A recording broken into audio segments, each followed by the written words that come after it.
Chapter 3: Terminology in Equity and Debt Markets. Learning Objectives. After studying this chapter, you should know about terminology used in equity markets, terminology used in debt markets, different types of bonds and their features. Security markets enable investors to deploy their surplus funds in investment instruments that are predefined for their features, issued under regulatory supervision and in most cases liquid in the secondary markets. There are two broad types of securities that are issued by seekers of capital from investors: equity and debt. When a business needs capital to fund its operations and expansion, it makes a choice between these two types of securities. Equity capital is available for the company to use as long as it is needed. Debt capital will have to be returned after the specified time. Equity investors do not enjoy any fixed return or return of principal invested. Debt investors earn a fixed rate of interest and return of principal at maturity. Equity investors are owners of the business. Debt investors are lenders to the business. Equity investors participate in the management of the business. Debt investors do not. Residual profits of the business belong to the equity investors. Debt investors' claim is restricted to the periodic fixed coupons and principal repayment on maturity. Due to these fundamental differences in equity and debt securities, they are seen as two distinct asset classes between which investors make a choice. Equity represents a risky, long-term, growth-oriented investment that can show a high volatility in performance depending on how the underlying business is performing. There is no assurance of return to the equity investor since the value of the investment is bound to fluctuate. Debt represents a relatively lower risk, steady, income-oriented investment. It generates a steady rate of return provided the business remains profitable and does not default on its payments. Since all residual benefits of deploying capital in a profitable business go to the equity investor, the return to equity investor is likely to be higher than that of the debt investors. For example, if a business borrows funds at 12% and is able to earn a return of 14% on the assets created by such borrowing, the debt investor receives only 12% as promised. But the excess 2% earned by the assets benefits the equity investor. The downside also hurts the equity investor, who may not earn anything if the return is lower than the borrowing cost and if the business is failing. Choosing between equity and debt is a trade-off. Investors desiring lower risk and willing to accept a lower stable return choose debt. If they seek a higher return, they may not be able to earn it without taking on the additional risk of the equity investment. Most investors tend to allocate their capital between these two choices, depending on their expected return, their investing time period, their risk appetite, and their needs. This chapter captures the features of equity and debt instruments, along with other instruments which borrow features both from equity and debt. Terminology in equity market. Face value, FV. The nominal price of a share is known as its face value. The equity capital of the company is calculated by multiplying the number of shares issued by its face value. For example, in case a company has issued 1 lakh shares with face value 10 rupees, then the equity capital of the company would be 10 lakh rupees, 1 lakh multiplied by 10. Shares may be issued to the investors at the face value or a price higher premium than the face value or a price lower discount than the face value. The face value of a company's share does not usually change unless the company decides to split or consolidate its shares. In such cases, the face value of company's shares would reduce in case of split or increase in case of consolidation. For example, if an investor holds 1 share of 10 rupees FV and the company decides to split its 1 share into 5, then the new face value of its shares would be 2 rupees and the investor would hold 5 such shares. The face value of share is important for calculating the dividend payable on a share. When dividend is mentioned as a percentage, that percentage is reckoned with regard to the face value. For example, if a company with face value of 10 rupees declares 30% dividend, it means dividend of 3 rupees per share. However, if a company with face value of 2 rupees declares 30% dividend, it means dividend of 0.60 rupees per share. Book value. Book value of a company is the net worth of the company. To compute book value per share, net worth of the company is divided by the number of outstanding shares. In simple terms, book value per share means the theoretical amount of money each share would get in case the company was to wind up. On left-hand side of a balance sheet, there are primarily two things: share capital and debt. The assets of the company are listed in the balance sheet at its book value, that is, cost less depreciation. The realizable value of these assets may be different from book value and is never known with certainty. If it is assumed that each asset on the balance sheet may be converted into cash at its book value, then after fully honoring the business liabilities, cash equivalent to net worth equity plus reserves would be left for shareholders. The ability of the company to meet its liabilities would depend upon the realizable value of its assets. Market value. This is the market price of a share. The market value of the entire equity of a company is termed as market capitalization and is computed as market price per share multiplied by total number of outstanding shares. The market value of a share depends upon a host of factors like the expected performance of the company, market sentiments, and liquidity, among others. Replacement value. This refers to the market value of all the assets of a company at any point of time. If a new company were to set up with all the infrastructure/plants which an already existing company has, then the cost which it would have to bear today is known as the replacement value of the existing firm. Intrinsic value. Intrinsic value of an asset is the present value of expected free cash flows from the asset. Warren Buffett defines the intrinsic value as it is the discounted value of the cash that can be taken out of a business during its remaining life. In simple terms, the intrinsic value of an equity share is the discounted value of its future benefits to the investors. Investing in equity is about estimating this intrinsic value and paying a price today to earn the future value. Market value versus intrinsic value. In equity investing, therefore, there are two distinct notions of value and price. Intrinsic value is the estimated value per equity share based on the future earning potential of a company. Market price is the price at which the share trades in the stock market, taking into account several factors, including various estimates of intrinsic value. Intrinsic value may be equal to, less than, or more than the market price at any point in time. If the intrinsic value is perceived to be more than market value, the scrip is said to be undervalued. If intrinsic value is perceived to be less than market value, the scrip is said to be overvalued. The goal of investment strategies is to buy undervalued shares and sell overvalued ones. But it remains tough to make these evaluations correctly and consistently, as what is being priced is the unknown future of the company. Equity investing requires identifying and exploiting inefficiencies and is not amenable to mathematical formulation. Qualitative factors that assess future potential of a company based on factors such as quality of management, marketing strategies, financing capabilities, and such make equity investing an art as well as science.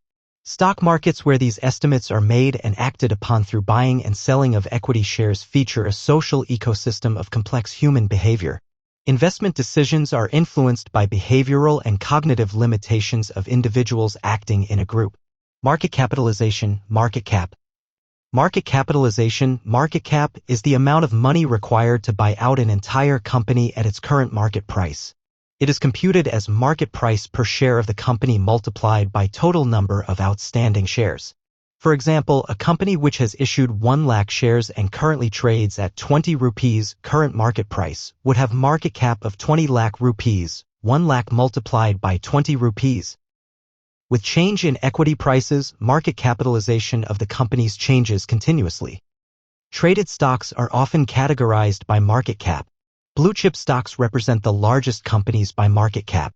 Given the large size of their market cap, they attract large set of investors, both retail and institutional, and enjoy a high level of liquidity. These are also called large-cap stocks. Mid-cap stocks refer to those companies which enjoy a good level of liquidity but are medium in terms of market cap size. Small-cap stocks are those stocks that are smaller in size and therefore do not enjoy much liquidity. There is no specific size for the cutoff of large, mid, or small-cap stocks. It is therefore common to consider the top 50 to 100 stocks by market capitalization as large cap, the next 200 to 500 stocks as mid-cap, and the remaining all as small-cap stocks. Market cap is also used as an indicator of the size and importance of the stock market of a country. The ratio of market cap to GDP of a country is a relevant measure for the purpose. Enterprise value. Enterprise value, EV, refers to the overall value of the business. Since the business is funded by various sources of capital, it is computed as the sum of the value of total capital employed in the business. Thus, EV is defined mathematically as follows. EV equals value of common equity plus value of non-controlling interest plus value of preferred capital plus debt minus cash, cash equivalents, and financial investments. The value for the individual components should be based on their fair market value. However, since it is difficult to obtain fair market value for unlisted securities and bank debt, analysts may use the balance sheet values as a proxy if the fair market value is not available or if it is not possible to determine the same. Let us understand this concept using the following example. Example. Balance sheet excerpt. Common equity, Rs 12.5 crores. Preferred capital, Rs 8.5 crores. Debt outstanding, Rs 6.4 crores. Cash and equivalents, Rs 2.5 crores. Financial investments, Rs 1.4 crores. The company's common equity comprises of 10 lakh shares with a face value of 10 rupees each. These shares are currently trading at 340 rupees per share. The preferred shares and debt are unlisted securities shown at amortized cost. Financial investments are shown at fair value. What is the enterprise value? Market capitalization equals 340 times 10 lakh equals Rs 34 crores. Since the fair value of other components is unknown, we take the balance sheet value as the fair value. Thus, EV equals 34.0 plus 8.5 plus 6.4 minus 2.5 minus 1.4 equals Rs 45.0 crores. Earnings, historical, trailing, and forward. Earnings are profits in a business. Earnings can be defined at various levels. For example, net profits are the profits available to the equity owners. Earnings before interest and taxes, EBIT, are available to serve both equity and debt holders. Earnings before interest, tax, depreciation, and amortization, EBITDA, is the earning available to a business to replace its assets over a period of time and to serve both equity and debt holders. Earnings of previous years are called historical earnings. Trailing earnings refer to the earnings of the latest 4 quarters calculated on a rolling basis. Earnings computed based on future projections are called forward earnings. Earnings per share, EPS. Net profits of the company belong to the shareholders. Earnings per share is the net profit divided by the number of shares. It indicates the amount of profit that company has earned for every share it has issued. EPS is calculated as EPS equals net profit divided by number of shares outstanding. For a company with net profit of Rs 10 lakh and outstanding shares 2 lakh, the EPS would be 5 rupees, Rs 10 lakh divided by 2 lakh. A higher EPS shows higher profitability and better earnings for the shareholders and will be preferred over shares of companies with lower EPS. EPS is a significant variable in determining a share's price. Dividend per share, DPS. Dividend is generally declared as a percentage of the face value of the shares. It is the portion of profit which the company distributes amongst its shareholders. For example, 40% dividend declared by company will translate into a dividend of 4 rupees per share with a face value of 10 rupees. 10 times 40% equals 4. This is known as dividend per share, DPS. Price to earnings ratio, PE ratio. Price to earnings ratio or the PE ratio measures the price that the market is willing to pay for the earnings of a company. It is computed as market price per share divided by earnings per share. PE is referred as a multiple of per rupee of earnings. When one refers to a stock trading at PE multiple of 12x, it means the stock is trading at 12 times its earnings. The PE multiple based on historical earnings is of limited value. The prices change dynamically while the reported earning is updated every quarter. Therefore, prices tend to move even after the historical earnings per share is known in anticipation of the future earnings. If it is expected that earnings of a firm will grow, then the market will be willing to pay a higher multiple per rupee of earnings. The focus is, therefore, on prospective PE or how much the current price is discounting the future earnings.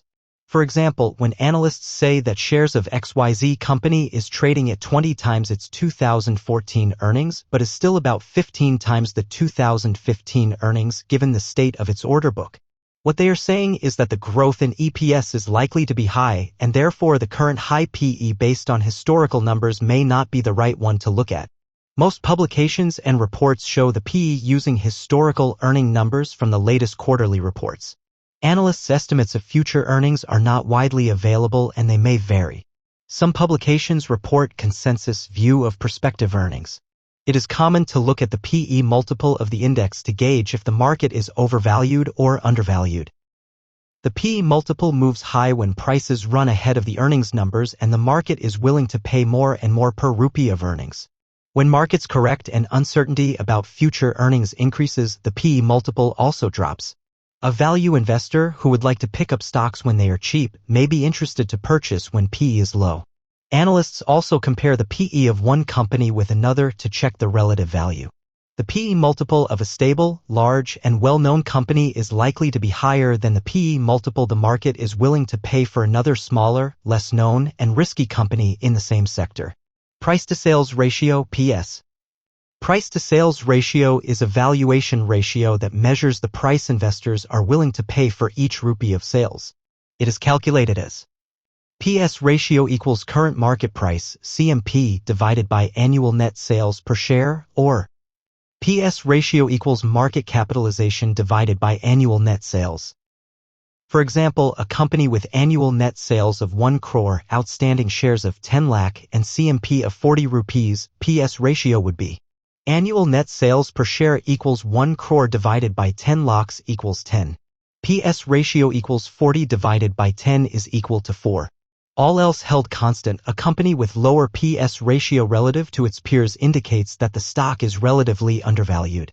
However, the company's future potential, its profit potential, and the level of financial and other risks can result in market assigning a premium or discount compared to its peers.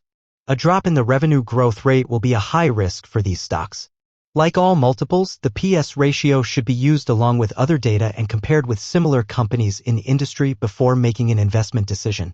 This ratio is especially useful for companies in industries that are temporarily going through a phase of negative profits, that is, losses, as earnings-based multiples would be meaningless in such situations. Price-to-book value ratio P/BV. Price-to-book value ratio is one of the most widely used ratio to find price relative to the value. The P/BV measures a company's current market price, CMP, vis-a-vis its book value. Book value is calculated by dividing net worth by the number of outstanding shares. The book value is the accounting value per share in the books of the company. It represents the net worth capital plus reserves per share. An important limitation of this number is that most assets on the books of the company are shown at their historical cost less depreciation and not their realizable/liquidation value. However, in a company which has been building reserves from sustained profitability, the book value is an important indicator of value. Since the book value considers the net worth of a company, it is an important number in fundamental analysis. For example, let us compute P/BV of a company with the following information. Equity capital, rupees 10 lakhs. Reserves and surplus, rupees 50 lakhs. Number of shares outstanding, 6 lakhs. Current market price, 20 rupees. Then, BV would be net worth divided by number of shares outstanding equals rupees 10 lakhs plus rupees 50 lakhs divided by 6 lakhs equals 10 rupees. And P/BV would be P/BV equals CMP divided by BV equals 20 divided by 10 equals 2x. Hence, P/BV ratio of this company would be 2 times. P/BV less than 1 indicates the company is trading below its book value and hence the stock is deemed to be undervalued. However, it is pertinent to ask, why is the market pricing the share at a price less than BV? Please note that there may be several reasons for a stock being available for less than its book value, including the poor investments made by the firm in the past which need to be written down subsequently. Hence, all the companies with P/BV less than 1 may not be value buys. Investors should not rely only on P/BV for their investment decisions and should understand that not all stocks that trade at a discount on their book values are bargains undervalued. P/BV is a useful measure to value stocks where the earnings are negative and the more widely used PE ratio is not applicable. It enables comparison across companies in an industry where accounting standards are consistent. It is a good measure to value stocks of companies, such as in the banking industry. However, for sectors such as the service industry where assets are limited, this valuation method may not be relevant. Differential voting rights, DVR. A DVR is just like a normal share of a company, except that it carries less than 1 voting right per share, unlike a common share. Such an instrument is useful for issuers who wish to raise capital without diluting voting rights. Investors who wish to invest only for dividends and capital appreciation and are not really bothered about voting rights find these shares attractive. The number of voting rights for a DVR differs from company to company. DVRs typically trade as a separate category of instrument and are available at a discount to the common shares of a company. The Companies Act, 2013 defines the eligibility of a company to issue such shares.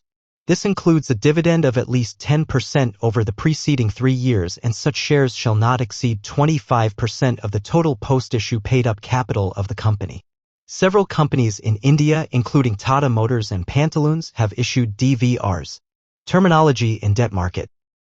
Debt capital refers to the capital provided by the lenders who are keen to be compensated regularly in the form of a pre-specified fixed rate of interest. They also expect the money they have lent to be returned to them after an agreed period of time.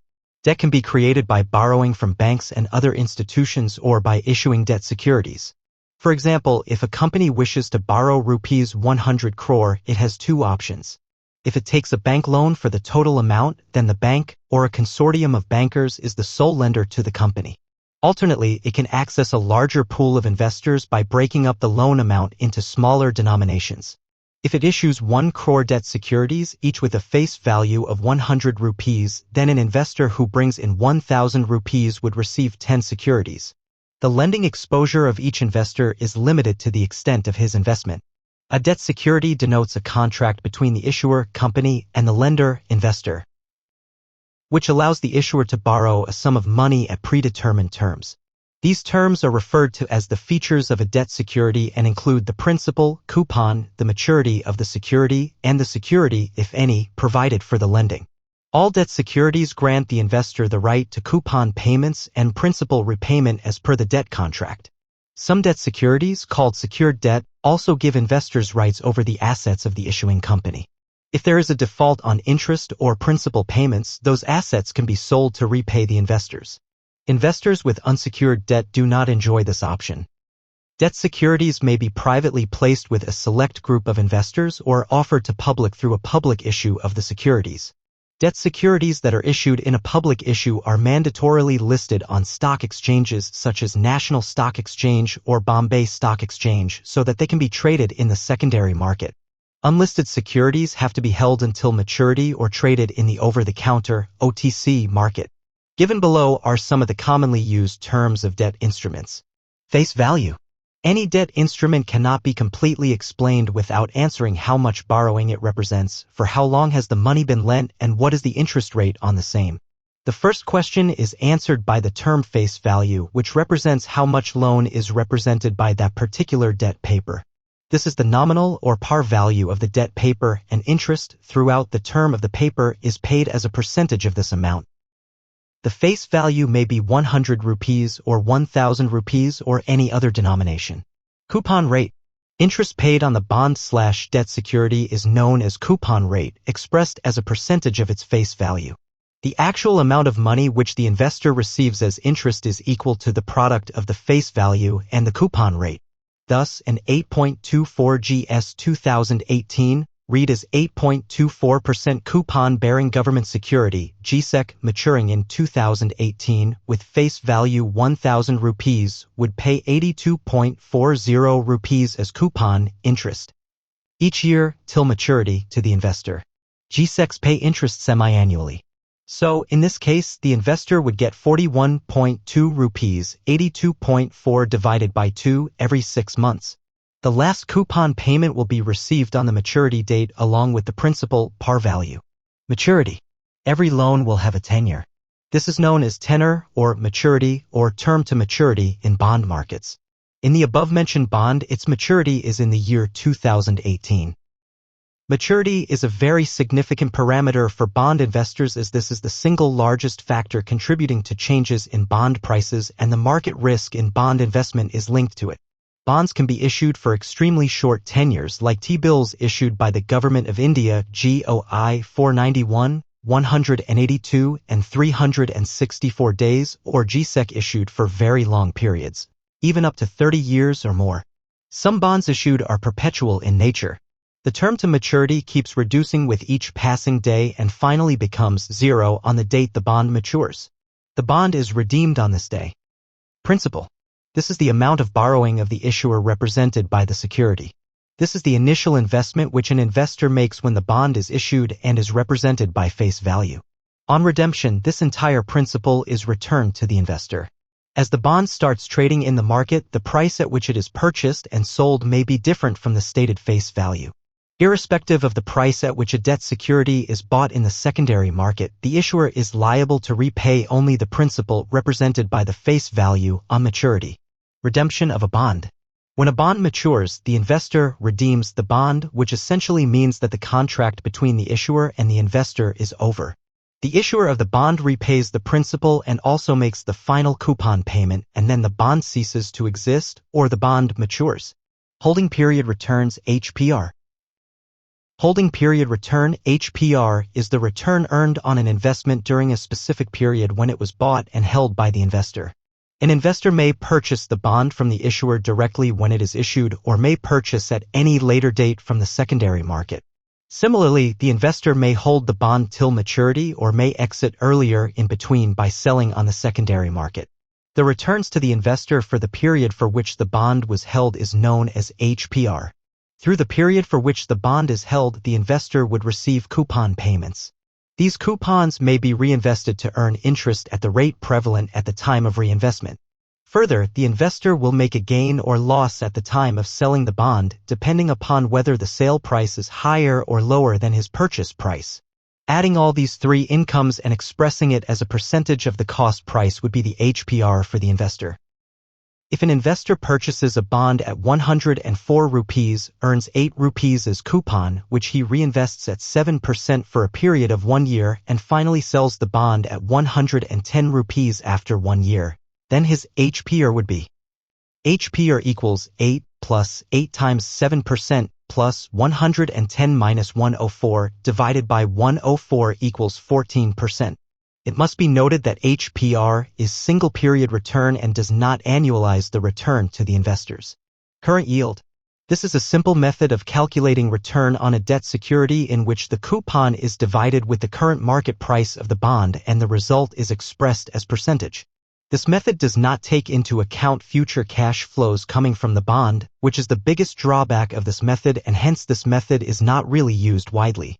It can be compared to the dividend yield of a stock.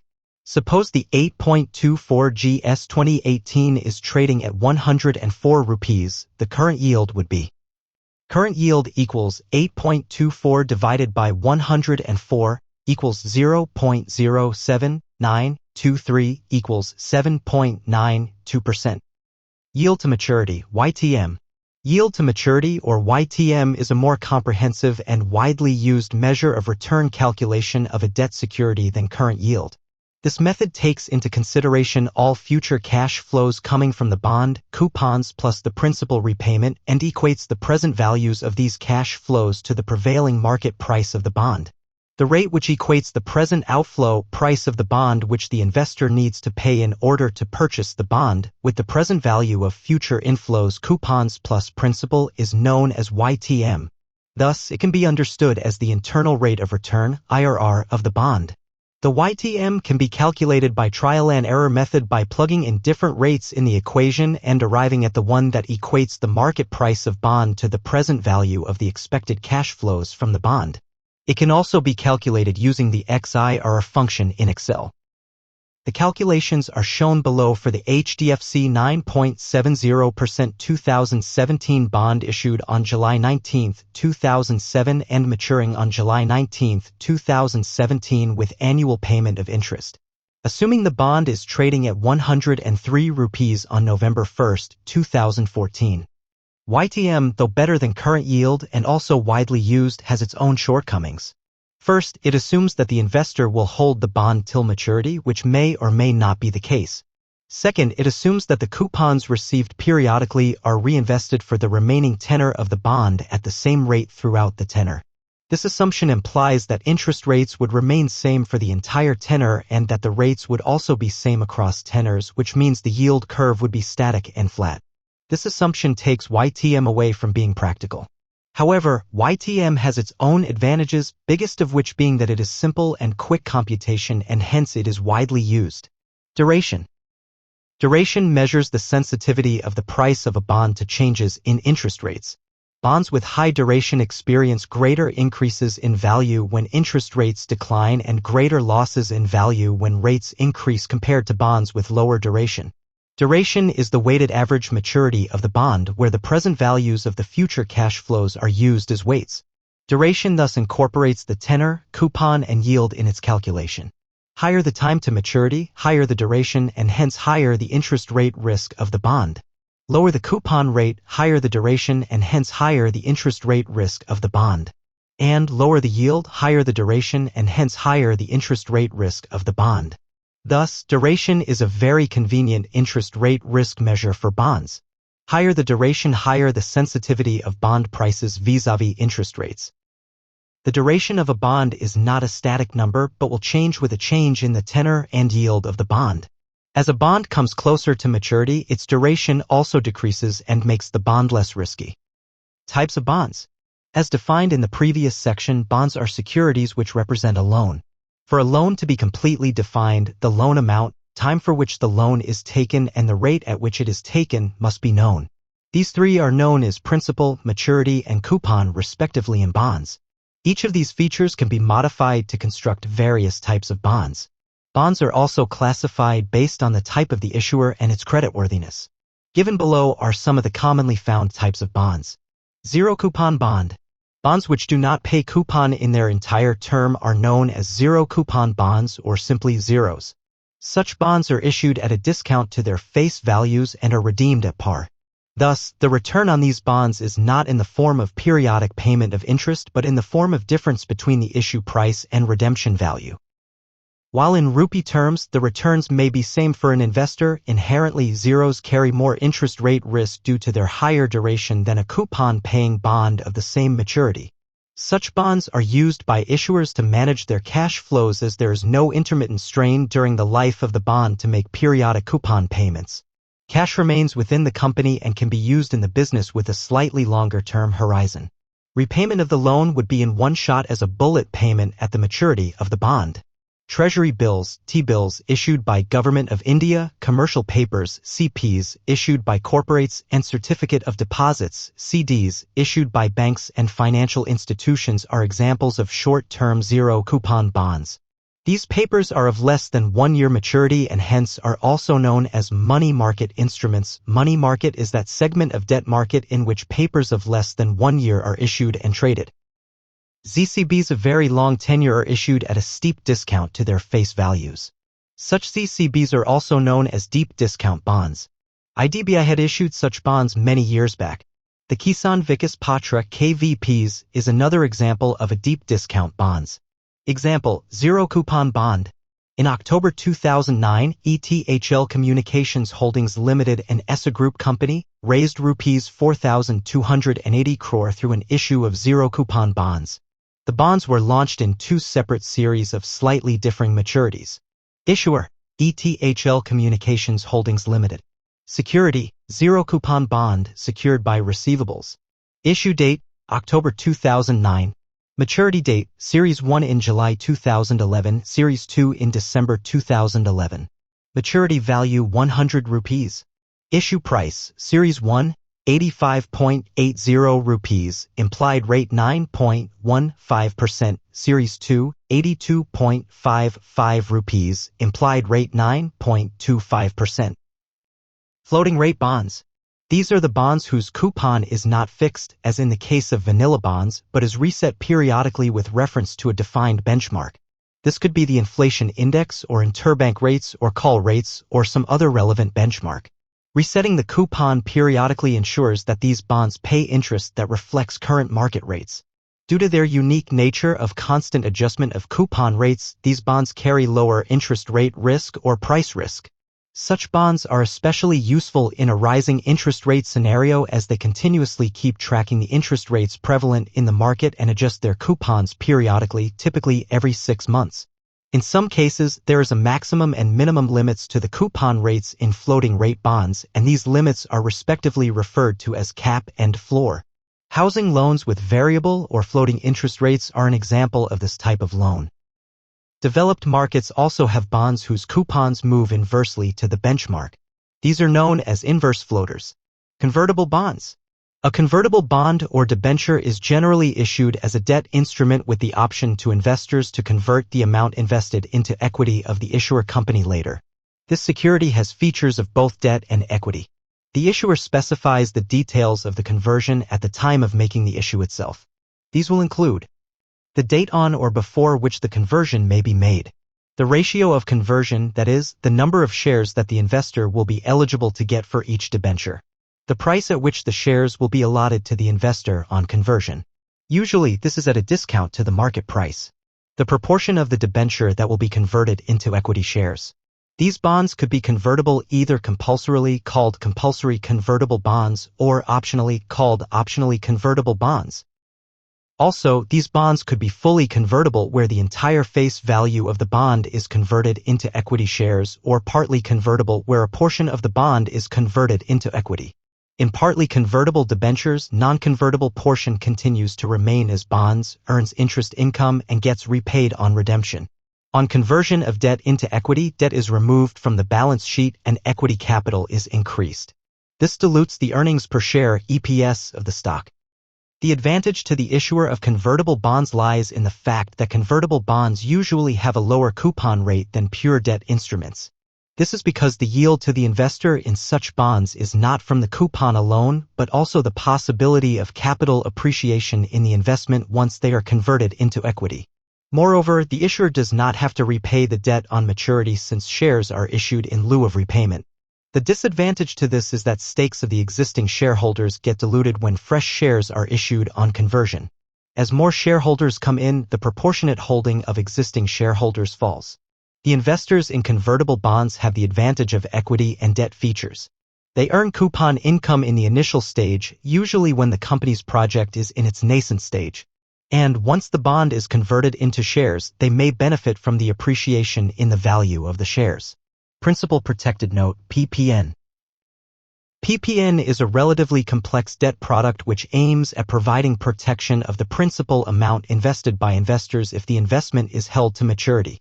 Typically, a portion of the amount is invested in debt in such a way that it matures to the principal amount on expiry of the term of the note.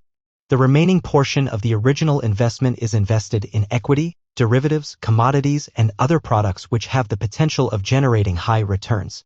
Although this is marketed as a debt paper as it has features similar to fixed income securities, it is a synthetic product constructed by financial engineering, combination of debt and derivative structures.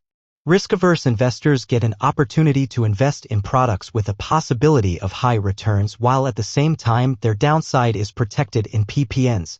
It must be clearly understood that principal protection does not mean absence of credit risk. Investors in PPNs are exposed to the credit risk of issuers. Several non-banking finance companies, NBFCs, have issued PPNs titled equity-linked bonds, ELBs, or commodity-linked bonds, CLBs, in the past to raise capital. Some of these structured instruments are listed on stock exchanges. Inflation-protected securities. Debt instruments, being fixed income products, run the risk of delivering negative real returns during high inflation periods. At times, the investors of debt papers are retired old persons who do not have other source of income. For such cases, it becomes extremely important to have returns beating inflation. Inflation Index Bonds, IIB, are a category of government securities issued by the RBI which provide inflation-protected returns to the investors. In India, inflation index bonds have been launched in which both principal and interest are adjusted for inflation. These bonds have a fixed real coupon rate, which is applied to the inflation-adjusted principal on each interest payment date. On maturity, the higher of the face value or inflation-adjusted principal is paid out to the investors. Thus, the coupon income as well as the principal is adjusted for inflation. The inflation adjustment to the principal is done by multiplying it with the index ratio. The index ratio is calculated by dividing the reference index on the settlement date by the reference index on the date of issue of the security. The wholesale price index, WPI, is the inflation measure that is considered for the calculation of the index ratio for these bonds. Another category of inflation-indexed instrument issued by the RBI for retail investors is the inflation-indexed National Savings Securities Cumulative 2013. These bonds of 10-year tenor were available to retail resident individuals, minors, HUFs, and charities, among others. The bond carries a fixed interest of 1.5% and an inflation rate calculated on the basis of the Consumer Price Index, CPI. The interest is compounded every 6 months and cumulated, and the same is payable with the principal on maturity. The fixed rate of interest is the floor and is payable even if there is deflation. The interest is taxable according to the tax status of the investors. Foreign currency bonds. Foreign currency bonds are bonds issued by a company in a currency that is different from the currency of its home country. Companies in emerging markets may prefer to issue bonds in USD or currencies of other economically mature countries as they carry significantly lower interest rates. However, these bonds create significant foreign currency risk to the issuer. In case of the foreign currency, that is, the currency of issue of the bond, appreciates against the local currency, the issuer will need higher amount of local currency to repay the loan. Hedging the foreign currency risks through derivative contracts may remove or reduce the benefits of interest rate differential. For example, in February 2020, Delhi International Airport Limited, an SPV of GMR Infrastructure Limited, issued USD bonds. External bonds. External bonds, also referred as Eurobonds, are bonds issued in a currency that is different from the currency of the country in which it is issued. For example, if a company issues a US dollar-denominated bond in Kuwait, it would be referred as a Euro bond as the currency of the bond, USD, is different from the currency of the country in which it is issued, Kuwaiti dinar. External bonds denominated in Indian rupees, INR, is referred as masala bonds. These bonds are issued outside of India but are denominated in Indian rupees. Masala bonds were issued for the first time in November 2014 by International Finance Corporation and was listed in the London Stock Exchange. As against foreign currency bonds, which create currency risk for the issuer, in the case of masala bonds, the currency risk is borne by the investor. Since the bonds are denominated in INR, if INR depreciates against the currency of the country of issue, the amount received by the investor will be less in their local currency terms. Perpetual bonds. Perpetual bonds are bonds which do not have a stated maturity date. Thus, the issuer of perpetual bond does not have any obligation to redeem it. The investors are entitled to periodic coupon. These bonds can be bought back or called, if the bonds are issued as callable bonds, by the issuer at their discretion.